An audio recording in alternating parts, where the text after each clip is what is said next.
మళ్ళీ చాలా మంది ట్రాన్స్జెండర్స్ ఎందుకు ఢిల్లీ ముంబై వరకు వెళ్ళి సర్జరీస్ చేయించుకుంటున్నారు? మంచి క్వశ్చన్ అది. అంటే ఇది గవర్నమెంట్ కూడా అడిగారు యాక్చువల్గా. మన దగ్గర కూడా బయట చేయించుకుంటున్నారు. అది థింగ్ ఏంటంటే జెండర్ డిస్ఫోరియా అనేది అలా ఉంది యాక్చువల్లీ. ఎవరికన్నా కానీ సర్జరీస్ చేసుకోవాలి అసలు ఎందుకు అవసరం అని ఆలోచించే వాళ్ళకి ఒకటే ప్రశ్న ఏంటంటే జెండర్ డిస్ఫోరియా కండిషన్లో ట్రాన్స్ వ్యక్తులు చాలా సూసైడల్ అవుతారు.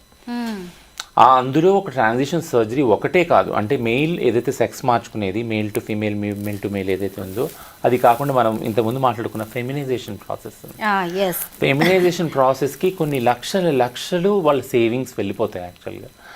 ఫేషియల్ ఫెమినైజేషను, చిన్ను కానీ, నోస్ కానీ, బంప్స్ కానీ, వాట్ నాట్ యాక్చువల్లీ బాడీ అంతా feminisation is all because of dysphoria.